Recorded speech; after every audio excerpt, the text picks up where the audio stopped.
Shri Sanjay Singh. Sir, you have 14 minutes.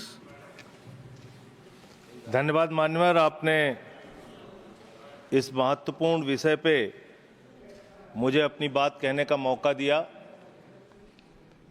सदन में माननीय शिक्षा मंत्री जी भी हैं और आज जब हम लोग शिक्षा के बारे में बात कर रहे हैं तो बाबा साहब डॉक्टर भीमराव अंबेडकर जी को याद करना बहुत आवश्यक है। बाबा साहब डॉक्टर भीमराव अंबेडकर जी ने कहा था, शिक्षा शेरनी का वो दूध है जो जितना पिएगा उतना दहाड़ेगा।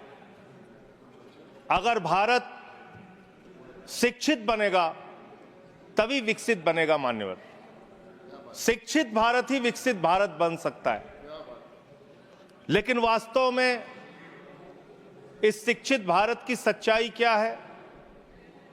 हो सकता है कि सरकार ने अपनी ओर से बड़े बड़े दावे किए हों, बजट में बड़ी बड़ी घोषणाएं की हों, लेकिन जमीन पर उसकी सच्चाई क्या है, यह आपके माध्यम से सरकार को और देश को जानना जरूरी है। मान्यवर, सबसे पहले मैं आपके सामने पूरे देश में ड्रॉप आउट स्टूडेंट का आंकड़ा रखना चाहता हूं।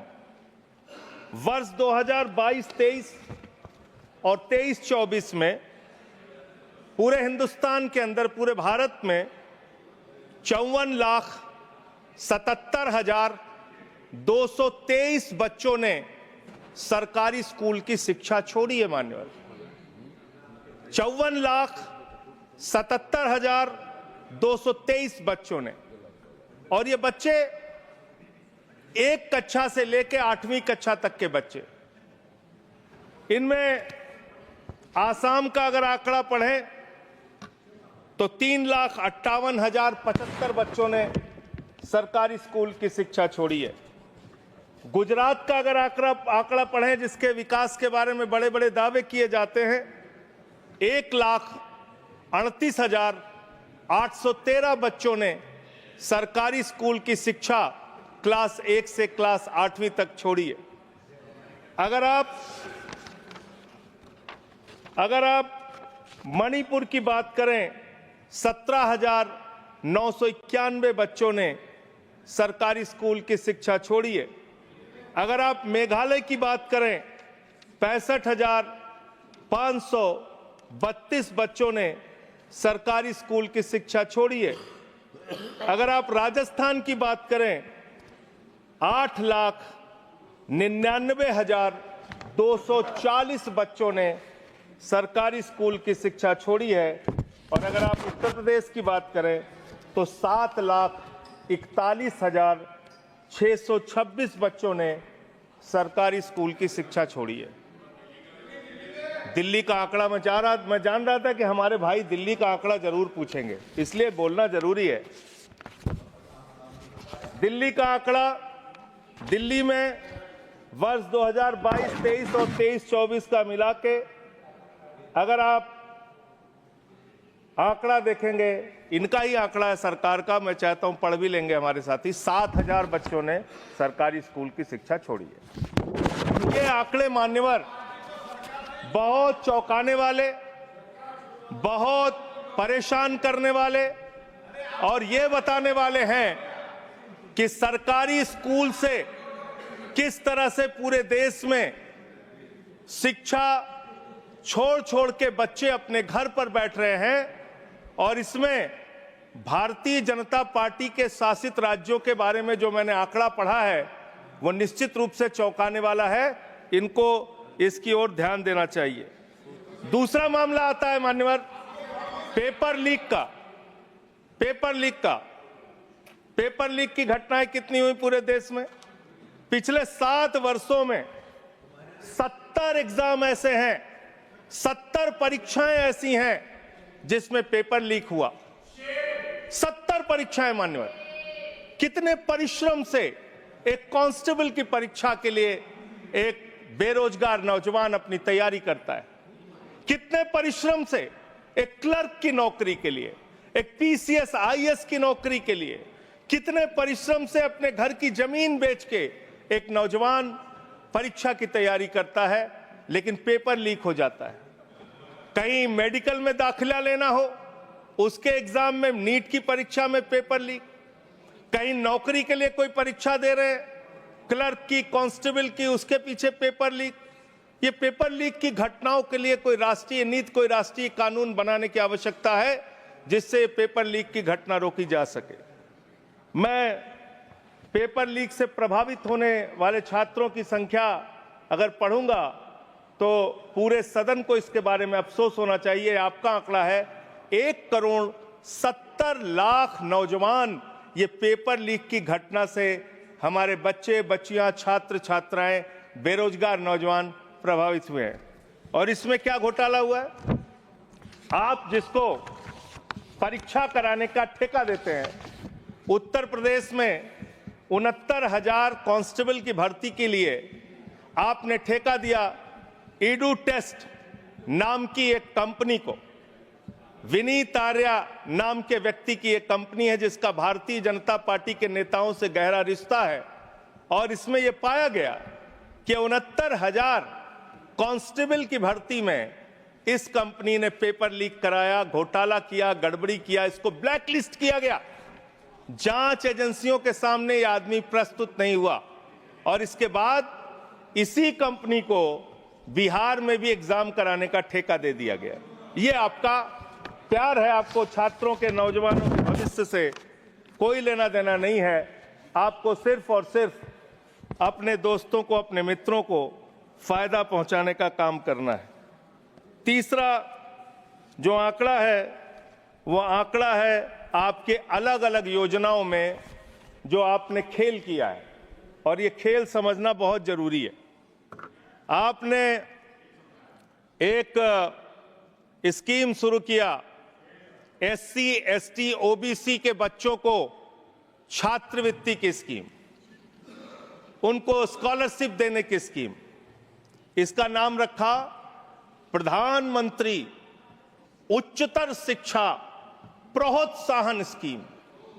इतना लंबा भारी भरकम नाम पढ़ के आदमी का सीना चौड़ा हो जाता है, जैसे प्रधानमंत्री जी SC, ST, OBC के लिए कोई बहुत क्रांतिकारी कदम लेके आए। इस योजना में क्या किया आपने?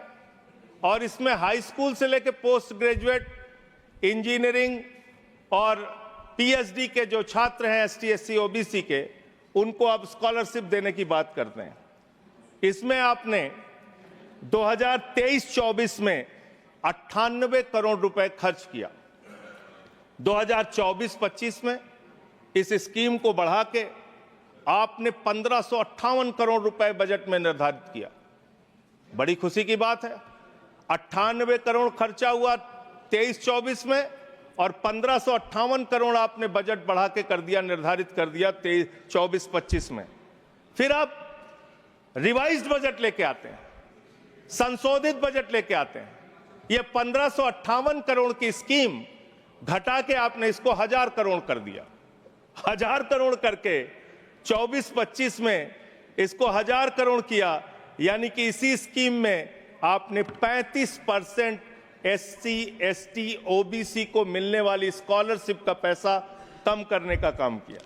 दूसरी स्कीम आपकी है PM rising India, PM Shri scheme. इसका भी बड़ा ढोल पीटते रहे आप। PM श्री स्कीम में 23-24 में 1215 करोड़ रुपए आपने खर्च किया। 24-25 में इस स्कीम में आपने 6050 करोड़ रुपए निर्धारित कर दिया। और जब आपने इसको बढ़ाया तो यह प्रस्तुत किया कि हमने इस स्कीम में, प्रधानमंत्री श्री स्कीम में, हम देश के स्कूलों का कायाकल्प करेंगे, शानदार स्कूल बनाएंगे। और इसका बजट देखिए, हमने बढ़ा के 6050 करोड़ कर दिया। फिर 24-25 में ही आप इसके लिए रिवाइज्ड बजट लेके आए और इसमें करीब करीब 1500 करोड़ रुपए आपने घटा के इसको रिवाइज बजट में 4500 करोड़ रुपए कर दिया। करीब करीब 25% बजट आपने PM श्री स्कीम का कटौती कर दिया। फिर 25-26 में इसको 7500 करोड़ कर दिया। फिर आप एक स्कीम लेके आए, प्रधानमंत्री उच्चतर शिक्षा अभियान, इस स्कीम के अंदर 23-24 में आपने 186 करोड़ रुपए खर्च किया, 24-25 में फिर इसको बढ़ा के आपने 815 करोड़ रुपए कर दिया।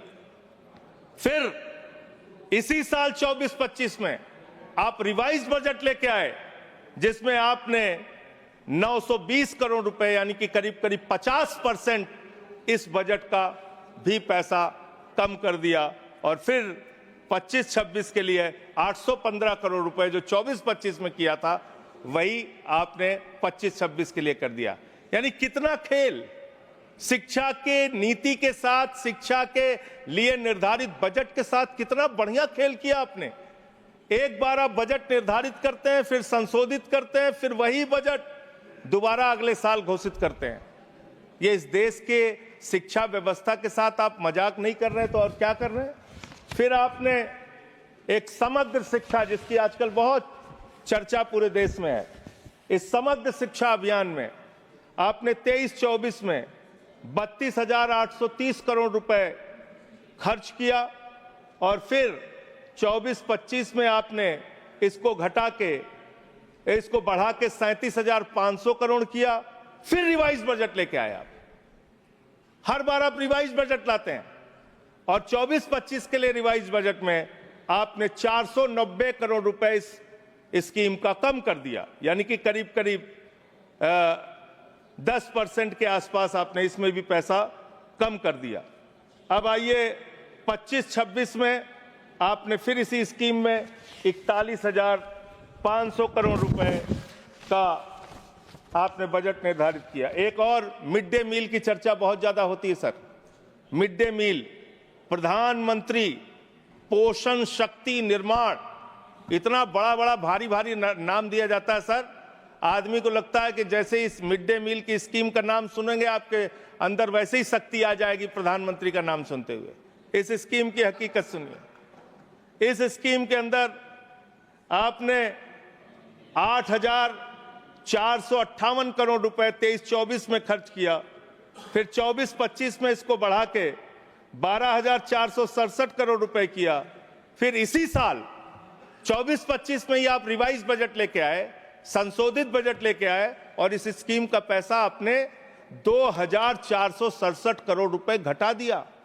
मिड डे मील का पैसा आप घटा रहे हैं, मिड डे मील के पैसे में आप कटौती कर रहे हैं। आपकी सरकार को शर्म आनी चाहिए। बच्चों के मिड डे मील का पैसा भी आप लोग पूरा नहीं देते और करीब करीब 19% पैसा आपने मिड डे मील का कम कर दिया। मेरा आपसे ये कहना है मान्यवर कि आज जिस तरीके से आप इस देश की शिक्षा व्यवस्था के साथ खिलवाड़ कर रहे हैं, इतिहास के साथ भी छेड़छाड़ आप कर रहे हैं। आजकल बड़ी चर्चा औरंगजेब की पूरे देश में चल रही है। मैं चाहता हूं कि जितने भी मुगल क्रूर शासक हैं उनके बारे में इस देश के अंदर पढ़ाया जाए, लेकिन इसके साथ साथ अंग्रेजों ने 200 साल तक हिंदुस्तान को गुलाम बना के रखा। जो लोग जलियांवाला बाग कांड के लिए जिम्मेदार हैं, जो क्रूर अंग्रेज शासक शहीद आजम भगत सिंह को फांसी पर चढ़ाने के लिए, शहीद सुखदेव, शहीद राजगुरु, शहीद अशफाकुल्लाह, शहीद राजेंद्र लाहिड़ी, शहीद राम प्रसाद बिस्मिल, शहीद खुदीराम बोस को फांसी पर चढ़ाने के लिए जिम्मेदार हैं, उन अंग्रेजों के क्रूरता के बारे में भी, उनके शासनकाल के बारे में भी इतिहास के अंदर आप पढ़ाइए। लेकिन जब आप उसको पढ़ाएंगे तो आपको बताना पड़ेगा कि कौन सी वो संस्था थी जिसने तिरंगे झंडे का विरोध किया, कौन सी वो संस्था थी जिन्होंने अंग्रेजों की दलाली और गुलामी करने का काम किया, कौन सी वो संस्था थी जिसके नेता ने अंग्रेज गवर्नर को चिट्ठी लिखा था 1942 के आंदोलन में कि इस आंदोलन को कुचल देना चाहिए। पढ़ाना चाहिए इतिहास। इस देश के नौजवानों को यह इतिहास पढ़ाना चाहिए कि कौन से वो नेता थे जिन लोगों ने क्रांतिकारियों का विरोध करके और उस जमाने में मुस्लिम लीग के साथ 3 राज्यों में सरकार बनाने का अपराध किया था। ये सारा का सारा इतिहास हिंदुस्तान के लोगों को पता होना चाहिए, जिससे हम मुगलों की क्रूरता के बारे में भी जान सकें और अंग्रेजों के शासन काल में अंग्रेजों का साथ देने वाले संगठन की सच्चाई भी इस देश के लोगों को पता चलनी चाहिए। बहुत बहुत धन्यवाद मान्यवर, आपने मुझे बोलने का अवसर दिया।